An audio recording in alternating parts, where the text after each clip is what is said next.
Bless the Lord, O my soul, and all that is within me. Bless his holy name. Bless the Lord, O my soul, and forget not all his benefits. Hey there, my name is Marianne. Welcome to Empowered.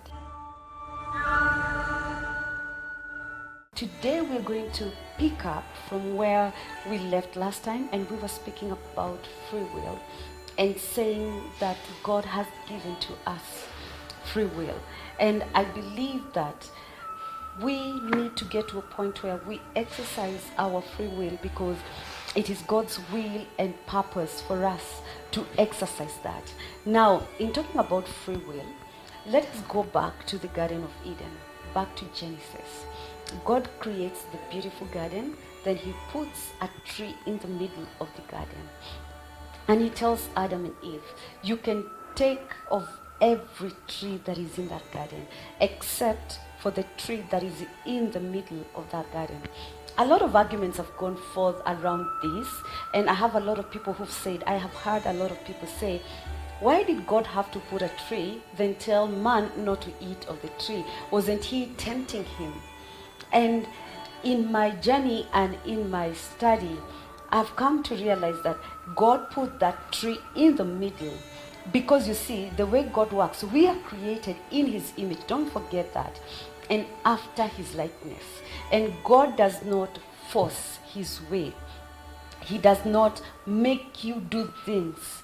And you see, the difference between God and the devil is that God allows you. He gives you a choice. He allows you to choose. And that is the decision that was before Adam and Eve. They had to choose to obey God by not eating of the tree that was in the middle of the garden. They would have exercised their free will. In other words, whatever decision they made, it was an exercise of their free will.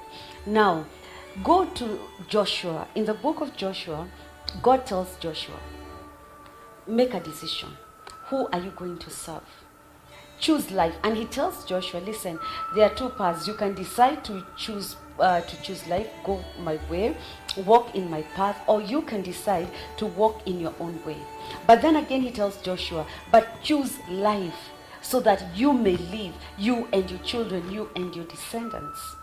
And later on, Joshua stands and says, he tells, when he's talking to the children of Israel, he tells them also, choose whom you will serve this day.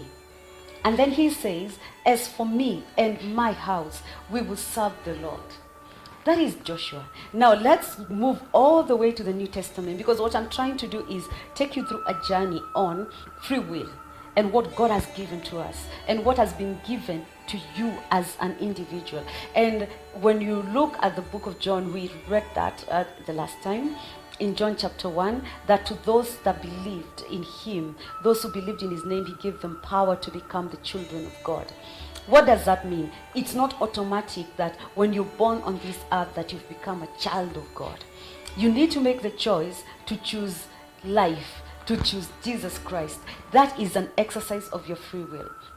And now, if you've noticed that we've had a lot of, let me say churches, and let me say ministry or cults that muffle people's will or ability to make a decision.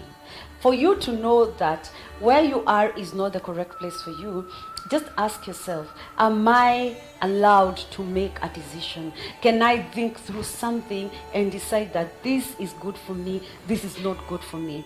It's really unfortunate that a lot of people have fallen prey to these, let me call them cults, that dictate to you, this is a person you should marry, this is a place you need to live, this is a job that you need to do. Like, they want to dictate every single aspect of your life. And every time you find yourself in such a space, that is one, manipulative and toxic. And most importantly, remember, that is not God's will and purpose. You are a spirit being. And you have a soul, and in that soul, like we said, it's mind, will, and emotions. And we are talking about your will, your free will.